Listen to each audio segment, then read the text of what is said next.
Hi guys, my name's Bernie. I just want to talk to you about the fellowship.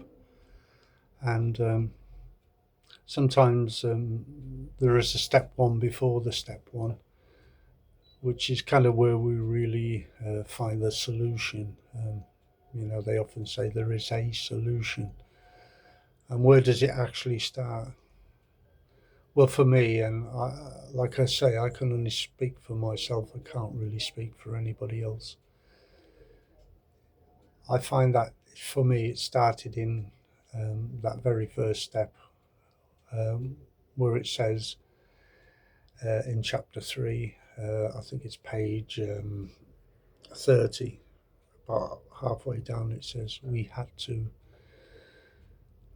learnt we had to fully concede to our innermost selves that we were alcoholics. This is the first step in recovery.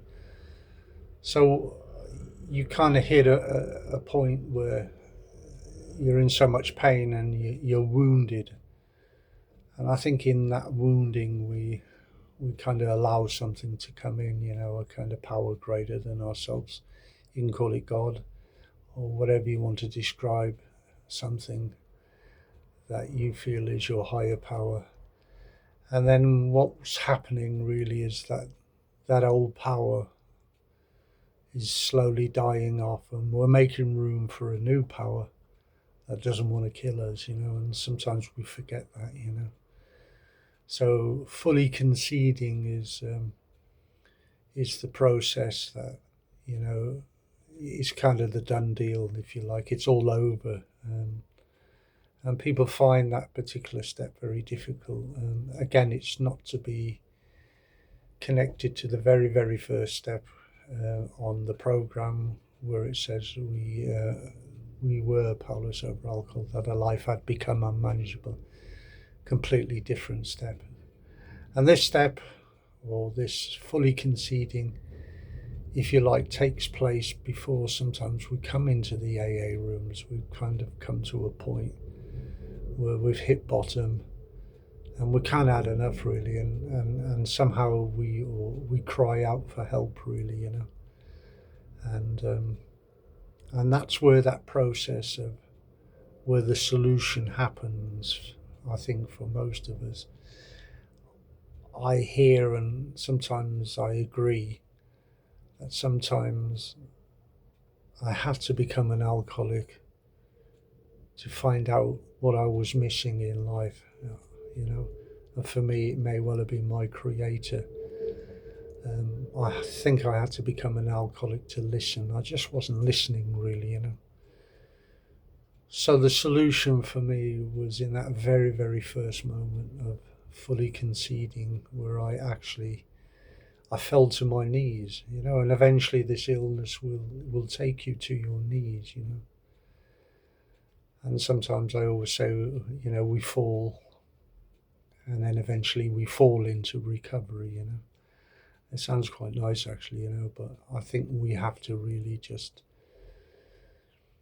open that empty void, and not what's coming out that empty void, all that pain sometimes and disillusion. But we've made a hole to allow something to go into that empty void, and we're going to fill that up with hopefully spirituality and faith and hope and all those things that are kind of missing in our life. We've kind of lost really. Sometimes I often say alcoholics are lost souls, and we come to this incredible program. It's a bit like a soul school, and we're filling that soul with the kind of medicine that it takes a little bit of time to work, but when it works, it's like music to the ears. It's a little about trying to learn classical music where, at first it doesn't make sense, and I guess AA doesn't make sense when we first come in. It's a kind of a different kind of language, and it sounds different. And there's some incredible sayings that are unusual, but it is a music in a way. And once you learn the music, like classical music, it becomes peaceful, and our knowledge increases, and we feel that a little bit more comfortable. So it's the solution. There's a whole chapter, chapter 2, I think page 25, if you want to look at it.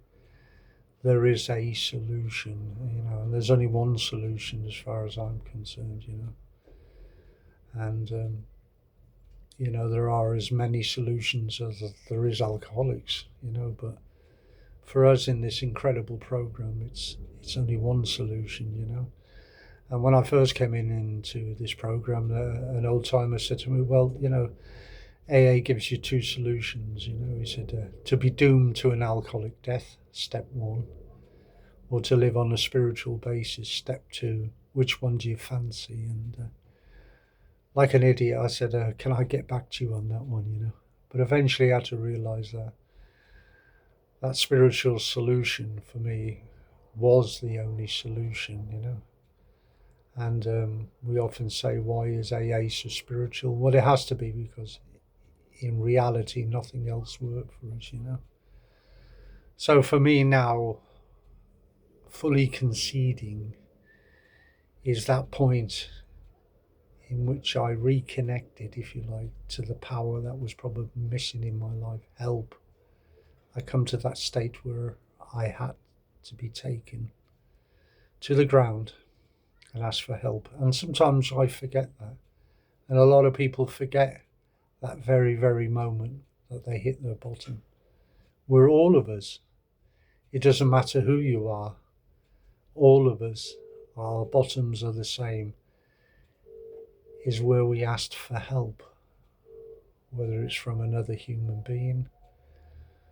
And that's the honesty of this program, whether you ask another human being or a God of your own choice, please help me.